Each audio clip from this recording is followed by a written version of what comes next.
এবং বাংলাদেশের প্রথম যিনি পতাকা উত্তোলন করেছেন আসমা আব্দুর রব, তিনিও লক্ষ্মীপুরের সন্তান। তার মানে স্বাধীনতার যুদ্ধে লক্ষ্মীপুরের ছেলে মেয়েদের অবদান আমরা দেখেছি।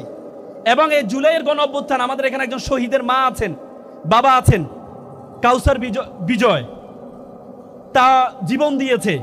এবং ডক্টর মোহাম্মদ ইউনূস একটা ছেলেকে মাস্টার মাইন্ড হিসেবে বলেছেন বিদেশ গিয়ে, মাহফুজ, তিনিও কিন্তু আপনাদের লক্ষ্মীপুরের সন্তান। তার মানে আমরা ধরে নিতে পারি শুধুমাত্র বিপ্লবে নয়, লক্ষ্মীপুরের যে লক্ষ্মী মানুষজন কত দিক থেকে অবদান রেখেছেন। বাংলাদেশের সাবেক প্রধান বিচারপতি রুহুল আমিন সাহেব, তিনি লক্ষ্মীপুরের সন্তান ছিলেন। বাংলাদেশের ঢাকা বিশ্ববিদ্যালয়ের সাবেক ভিসি ডক্টর আব্দুল মতিন সাহেব, তিনি লক্ষ্মীপুরের সন্তান ছিলেন। এবং শুধু ছেলেরা না, মেয়েরাই যে কত লক্ষ্মী। এভারেস্টে প্রথম নারী যিনি উঠেছেন তিনি কে? নিশাত মজুমদার, তিনিও লক্ষ্মীপুরের মেয়ে ছিলেন। এবং আমাদের মেট্রো রেল, আমাদের গর্বের বিষয়, সে মেট্রো রেল প্রথম ড্রাইভিং সিটে যিনি বসিয়েছেন তিনি মরিয়ম, তিনিও লক্ষ্মীপুরের মেয়ে ছিলেন।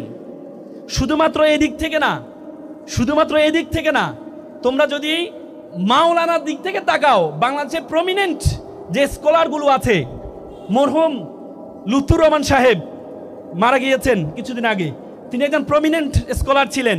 আহমদুল্লাহ সাহেব, কাজী ইব্রাহিম সাহেব, তারেক মনোয়ার সাহেব, এরা কোথাকার সন্তান ছিলেন? লক্ষ্মীপুরের সন্তান। তো সুতরাং আমি একটা কবিতা বলেছিলাম যে নামের বড়াই করো না তো নাম দিয়ে কি হয়, নামের মাঝে পাবে না তো সকলের পরিচয়। আজকে লক্ষ্মীপুরে এসে বলতে ইচ্ছে করছে যে নামের বড়াই করো তোমরা, নাম দিয়ে সব হয়, নামের মাঝে পাবে লক্ষ্মীপুরের পরিচয়। আজকে আমি বাংলাদেশ ইসলামী ছাত্র শিবিরকে অসংখ্য ধন্যবাদ জানাই। এই চমৎকার একটি আয়োজন করেছে।